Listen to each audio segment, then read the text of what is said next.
আইএসএলের এবারের বেশ কিছু ম্যাচে দেখা গেছে অত্যন্ত নিম্নমানের রেফারিংয়ের কিছু নিদর্শন। এক ম্যাচে 7 লাল কার্ড থেকে শুরু করে একাধিক পেনাল্টি না দেওয়া সব কিছুরই সাক্ষী হয়ে গেছে সমর্থকেরা। একাধিকবার একাধিক ক্লাব এই নিয়ে সর্বভারতীয় ফুটবল ফেডারেশনে চিঠি পাঠালেও সুরাহার হয়নি।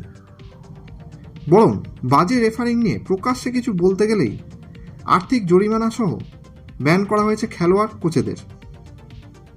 দিন দিন যেন বেড়েই চলেছে বাজে রেফারিংয়ের দৃষ্টান্ত। তাই এবার আবারও এই সমস্যার সমাধানে ভারতীয় ফুটবল নিয়ামক সংস্থা এবং আইএসএলের আয়োজকদের চিঠি পাঠানো হলো ইস্টবেঙ্গলের ক্লাবের পক্ষ থেকে।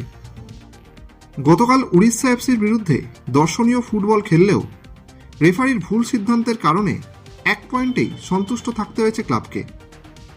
ম্যাচে মোট 3টি ন্যায্য পেনাল্টি পায়নি লাললুদ ব্রিগেড।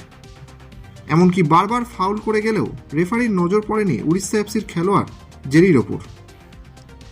বেঙ্গালুরু ম্যাচেও এমন ঘটনার সম্মুখীন হয়েছে ইস্টবেঙ্গল। সেই সময় এআইএফএফে অভিযোগ করলেও প্রমাণের অভাবে এই অভিযোগ গ্রহণ করেনি ফেডারেশন। তাই এবার নির্দিষ্ট ভিডিও সহ এআইএফএফ এবং এফএসডিএল এর কাছে নথি পাঠালো ক্লাব।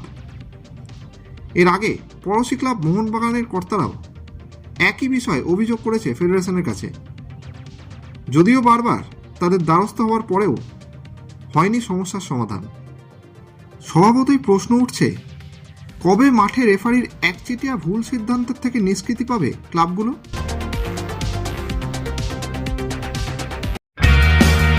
ভারতীয় ফুটবলের সঙ্গে সবসময় আপডেটেড থাকতে এক্ষুনি বং ফুটবল ইউটিউব চ্যানেলটিকে সাবস্ক্রাইব করে নোটিফিকেশন বেল আইকনে ক্লিক করে রাখুন।